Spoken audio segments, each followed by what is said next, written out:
অনেক ভাইয়েরা এখানে দাঁড়িয়ে আছে, মনে মনে ভাবতে পারেন যে বলছে কীর্তন টীর্তন শুনে যাদের একটু বয়স হয়ে যায়, তাহলে আমরা ভাবতে পারো তোমরা যে তাহলে কি আমাদেরকে বলছে যে আমরা কীর্তন শুনছি না? আপনাদের মধ্যে মানে তোমাদের মধ্যে কেউ প্রশ্ন আমাকে করতে পারো, আচ্ছা তুমি যে বলছো দিদি যে কীর্তন শুনবো, কীর্তন শুনে কি লাভ? আজকে মন দিয়ে শোনো, তোমাদের জন্য বলছি, কীর্তন শুনে কি লাভ? কারণ তোমরা কিছুক্ষণ এখানে দাঁড়াবে, কিছুক্ষণ পরে যে যার চলে যাবে। তোমরা বলতে পারো কীর্তন শুনে কি হবে? কীর্তন যারা শোনে বা তারাও মরে, কীর্তন যারা করে তারাও মরে, আর কীর্তন যারা শোনে না তারাও মরে, তাই তো? আজকে কথাটা খুব মন দিয়ে শ্রবণ করুন। কীর্তন যারা শোনে তাদেরও মৃত্যু হয়, আর কীর্তন যারা শোনে না তাদেরও মৃত্যু হয়। কোথাও কি লেখা আছে বাবা যারা কীর্তন করবে বা যারা কীর্তন শুনবে তাদের কোনোদিন মৃত্যু হবে না? লেখা আছে? কোথাও তো লেখা নেই। তাহলে কীর্তন যারা শোনে তাদেরও মৃত্যু হয়, আর কীর্তন যারা শোনে না তাদেরও মৃত্যু হয়। তফাৎটা কোথায়? তাহলে শুনে কি হবে? তাই তো বলছি যে এখন থেকে কেন শুনবো, আগে বয়সটা হোক, তখন না হয় দেখা যাবে কীর্তন টীর্তন শুনবো। কিন্তু তফাৎ তো একটা আছে ও মা, তফাৎ একটা আছে। কোথায়? কীর্তন যারা শোনে তাদেরও মৃত্যু হয়, আর কীর্তন যারা শোনে না তাদেরও মৃত্যু হয়, কিন্তু তফাৎ তো একটা আছে। তাহলে তফাৎটা কোথায়? তফাৎটা কোথায় না, তফাৎটা এখানেই। দেখবেন একটা বিড়াল তার একসাথে কতগুলো বাচ্চা হয়? একটা বিড়াল তার একসাথে কতগুলো বাচ্চা হয়? 3-4টে হয় কি বাবা, তাই তো? আচ্ছা, তা সেই বিড়ালটি তার বাচ্চাগুলিকে এক জায়গা থেকে আরেক জায়গা নিয়ে যাবে, কেমন ভাবে নিয়ে যাবে? হ্যাঁ, সেই বিড়ালটি তার বাচ্চাগুলোকে এক জায়গা থেকে, মানে এখানে আছে ওখানে নিয়ে যাবে, কেমন ভাবে? কি করে নিয়ে যাবে মা? হাতে করে নিয়ে যাবে? বিড়ালের হাত আছে? নেই। তাহলে কিসে করে নিয়ে যাবে? মুখে করে, দাঁতে চেপে বিড়াল বাচ্চাগুলিকে কিন্তু এক জায়গা থেকে আরেক জায়গায় নিয়ে যাবে। আচ্ছা, তাহলে বিড়াল তার বাচ্চাগুলিকে মুখে করে দাঁতে চেপে এক জায়গা থেকে আরেক জায়গায় নিয়ে গেল। আচ্ছা, সেই বিড়ালটি যখন একটা ইঁদুরকে নিয়ে যাবে, কেমন ভাবে নিয়ে যাবে? ইঁদুর জানেন তো? ইঁদুর জানেন তো? তাহলে সেই বিড়ালটি একটা ইঁদুরকে নিয়ে যাবে, এবার বলুন তো কেমন করে নিয়ে যাবে? কেমন করে? মুখে করে, ওই দাঁতে চেপেই নিয়ে যাবে। তাহলে বিড়াল তার বাচ্চাগুলোকে নিয়ে যাচ্ছে মুখে করে দাঁতে চেপে, আবার একটা ইঁদুরকেও নিয়ে যাচ্ছে মুখে করে দাঁতে চেপে। তাহলে তফাৎ কোথায়? তফাৎ কোথায়? তফাৎ তো একটা আছে। কোথায় না, বিড়াল যখন তার বাচ্চাগুলোকে মুখে করে দাঁতে চেপে নিয়ে যাচ্ছে, কেন কেমন ভাবে না, তার নিজের বাচ্চা আদর করে, যত্ন করে, প্রেম দিয়ে, ভালোবাসা দিয়ে এক জায়গা থেকে আরেক জায়গায় নিয়ে যাচ্ছে। আর সেই বিড়ালটি যখন একটা ইঁদুরকে নিয়ে যাবে, তার মধ্যে কোনো প্রেম থাকবে, কোনো আদর থাকবে, কোনো যত্ন থাকবে, কোনো ভালোবাসা থাকবে? তাহলে সেই বিড়ালটি ওই ইঁদুরটাকে দাঁতে করে নিয়ে যাবে, কিন্তু কেমন ভাবে? গৌর হরি বল করে টানতে টানতে নিয়ে যাবে। তাহলে তফাৎ কি বুঝলাম আমরা? যে যারা কীর্তন করে তারাও মরে, আর যারা কীর্তন করে না তারাও মরে। তফাৎটা কোথায়? হ্যাঁ, কীর্তন শোনে তাদেরও মৃত্যু হয়, আর যারা শোনে না তাদেরও মৃত্যু হয়। তফাৎটা কোথায় না, শুনে রাখো, তফাৎটা এখানেই। যারা কীর্তন শোনে বা যারা কীর্তন করে তাদের যখন মৃত্যু হয়, আর যারা কীর্তন শোনে না আর তাদের যখন মৃত্যু হয়, তফাৎ কেমন ভাবে নিয়ে যায় জানো? কীর্তন যারা করে আর তাদের যখন মৃত্যু হয়, যারা কীর্তনটাকে ভালোবাসে, যারা হরিনাম ভালোবাসে, যারা ভগবানকে ভালোবাসে, আর তাদের যখন মৃত্যু হয় ভগবান তাদেরকে ওই বিড়াল বাচ্চার মতো করে আদর করে যত্ন করে প্রেম দিয়ে ভালোবাসা দিয়ে ওই স্বর্গের পথে টানতে টানতে লয়ে যায়। তাই গৌর হরি বল। আর যখন যারা কীর্তন শোনে না, যারা নামে বাধা দেয়, যারা হরিবাসরে আসে না, যারা গল্প করে, তাদের যখন মৃত্যু হয় ওই ইঁদুরের মতো করে ওই গৌর হরিবল করে টানতে টানতে নরকের পথে তাদেরকে নিয়ে যায়। তাই গৌর হরিবল। তাই তো বলছি, যখন এই হরিবাসরে এসেছ সবাই এসে এখানে আশাটাকে কাজে লাগাবে, কেউ কিন্তু হেলাই হারাবে না। কারণ মনে রাখবে এই দিনটা বাবা আমরা বারবার পাবো না, বহু পূর্ব জন্মের স্বীকৃতি থাকলে তবে এখানে এসে বসা যায়। তাহলে যখন এসেছো চলো আশাটাকে আমরা সার্থক করব। কেমন ভাবে?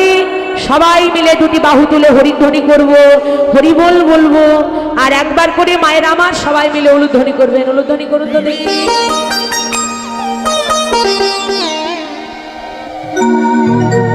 সবাই মিলে আমরা এই আশাটাকে সার্থক করব। একবার বলি রে কৃষ্ণ না,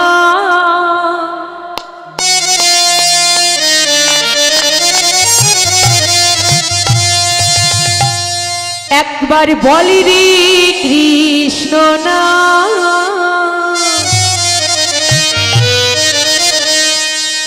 সুধা মাখায় না।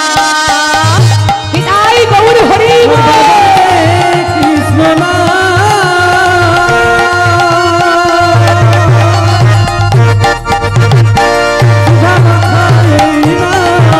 একবার বলি রে কৃষ্ণ না, সুধা মাখায় না। বিদায় গৌর হরি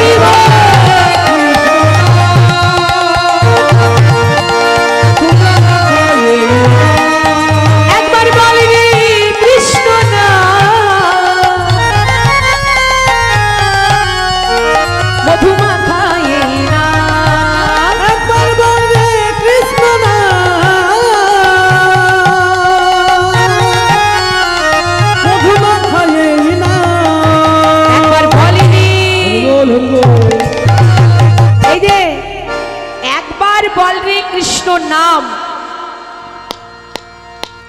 একবার বল রে কৃষ্ণ নাম, সুধামাখা এই হরি নাম। একবার একবার কৃষ্ণ নাম করলে কি হয়? ও মা, যারা মনে মনে ভাবছেন সব হাত গুটিয়ে বসে আছি বাবা, বসেই থাকবো, কি দরকার? সে বলছে বলুক কেন, হাতকে তুলতে যাবে? চাদরের নিচে কত কষ্ট করে হাতগুলো রেখে গরম ধরিয়ে আছি, হাতগুলো তুলবো না? না না না না, তুলবো না। কিন্তু মনে রাখবেন, এই যে একটু আগে আমি বললাম না যে 84 লক্ষ জনি ভ্রমণ করে তবে নাকি একবার এই মানব জন্ম পাওয়া যায়। কত বললাম? 84 লক্ষ জনি ভ্রমণ করে। তাহলে মনে রাখবেন, একেবারে কিন্তু 84 লক্ষ জনি ভ্রমণ করে আমরা চলে আসিনি, পর পর একটা একটা করে নানা রকম কুলে জন্মগ্রহণ করে তবে আমরা এসেছি, তবে আমরা মানব জন্ম মানে মানুষ হয়ে এসেছি। তাহলে পরপর কোন কোন কুলে জন্মগ্রহণ করে মানব জন্মটা পেলাম, এই তত্ত্বগুলো বুঝতে হবে। কোন কোন কুলে জন্মগ্রহণ করেছিলাম তবে মানব জন্ম পেয়েছি? দেখুন মা, সর্বপ্রথম 20 লক্ষ বার জন্মগ্রহণ করেছি বিভিন্ন বৃক্ষকুলে। বৃক্ষ মানে কি? বৃক্ষ মানে গাছ। 20 লক্ষ বার বিভিন্ন গাছের মধ্যে, আম গাছ, জাম গাছ, কাঁঠাল গাছ, বিভিন্ন গাছের মধ্যে জন্মগ্রহণ করতে করতে করতে আমরা মুক্তি পেলাম কখন? যখন আমরা তুলসী বৃক্ষকুলে জন্মগ্রহণ করলাম। তুলসী বৃক্ষকুলে জন্মগ্রহণ করে যেদিন আমরা ভগবানের পুজোর সেবায় লাগলাম, সেদিন আমরা এই বৃক্ষকুল থেকে মুক্তি পেয়ে গেলাম। তাহলে 20 লক্ষ হলো। তারপর 9 লক্ষ বার জন্মগ্রহণ করলাম বিভিন্ন জলজ প্রাণীতে। জলজ প্রাণী মানে আসতে যে সকল প্রাণীরা জলের মধ্যে থাকে, যে সকল প্রাণীরা জলের মধ্যে থাকে মা, জলের মধ্যে কারা থাকে? কত রকমের জীবজন্তু থাকে না? তাহলে মুক্তি পেলাম কবে?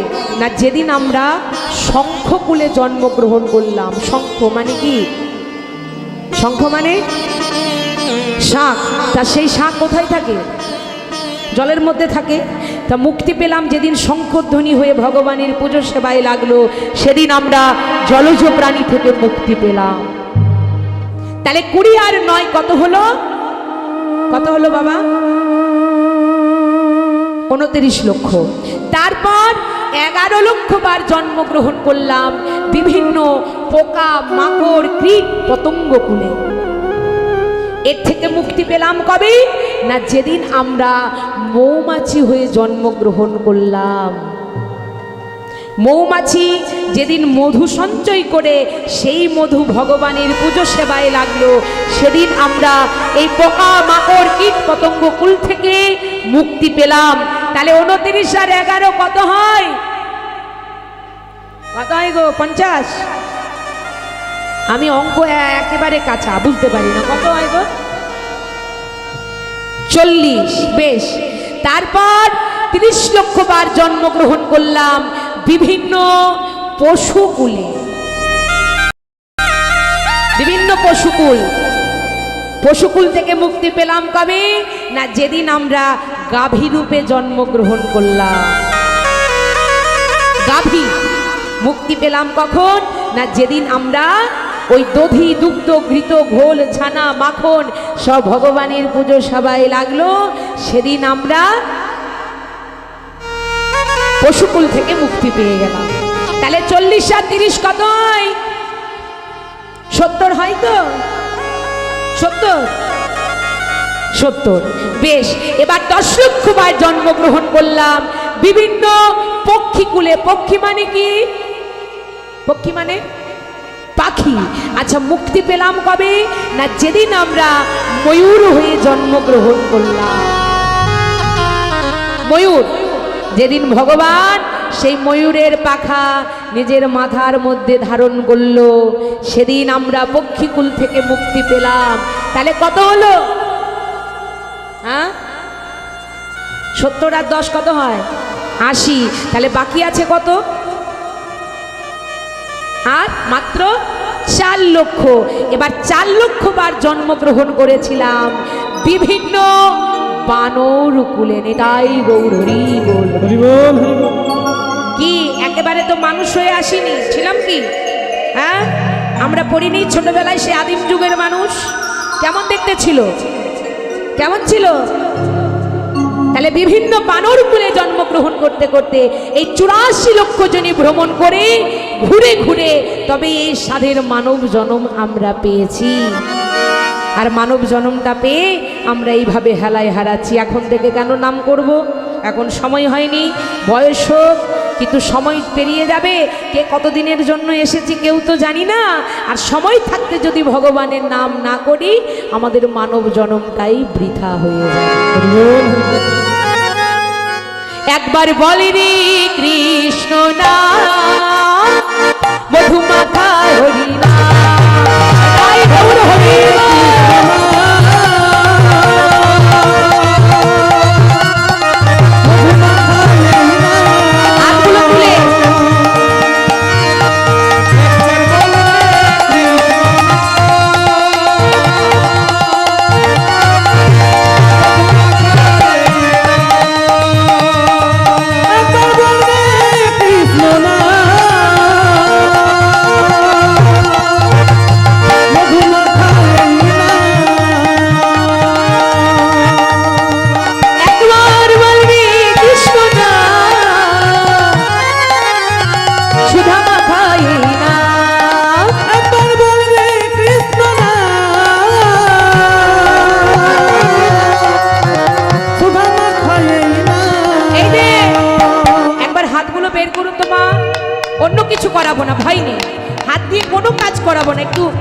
বের করুন হাতগুলো, বের করেছেন, জোর হাত করুন সবাই মিলে আমার সাথে করতালি দিয়ে একবার বলুন দেখি, হরে কৃষ্ণ কৃষ্ণ কৃষ্ণ হরি হরি হরে রাম হরে রাম রাম রাম হরি হরি হরে কৃষ্ণ দাঁড়াও কি সবাই নাম করবেন তো?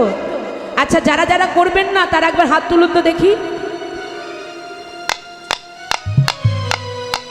সবাই করবেন তাহলে, তাই তো? যারা ফাঁকি মারছে আমি তো বুঝতে পারছি না, তো এগুলো কিন্তু আর বাজবে না। চলুন সবাই মিলে একটু জোরে জোরে করতালি করবেন, কেমন? জোরে জোরে। আর নামটা করবো আমরা, চলুন সবাই মিলে আমার সাথে বলবেন, কেমন? হরে কৃষ্ণ কৃষ্ণ কৃষ্ণ হরে হরে হরে রাম রাম রাম হরে হরে। দাদা দাদা খিদে পেয়েছে নাকি? খিদে পেয়েছে? পাইনি? তাহলে খিদে যদি না পেয়েছে একটু গলার আওয়াজটা মানে ভোল্টেজটা একটু বাড়ুক। সবাই মিলে জোর করে এমন ভাবে বলবেন, মানে আর যদি আপনাদের এদিকে আসি, মানে বাংলাদেশে ধারে কাছে যদি আসি না কোথাও পাশাপাশি গ্রামে, এদের কাউকে আর আনবো না, এদের কাউকে আনবো না। বুঝতে পারছেন? আপনাদেরকে নিয়ে যেমন কাজটা চালিয়ে যেতে পারি। চলুন সবাই মিলে জোর করে বলুন, হরে কৃষ্ণ কৃষ্ণ কৃষ্ণ হরে হরে হরে রাম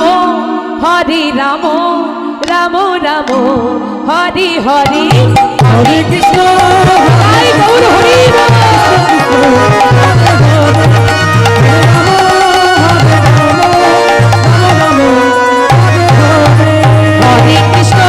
হরে কৃষ্ণ কৃষ্ণ কৃষ্ণ হরে হরে হরে রাম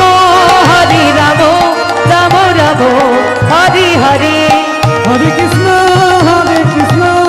কৃষ্ণ কৃষ্ণ হরে হরে হরে রাম রাম রাম হরে হরে। একবার কৃষ্ণ নামে যত পাপ হরি, যত পাপ হরে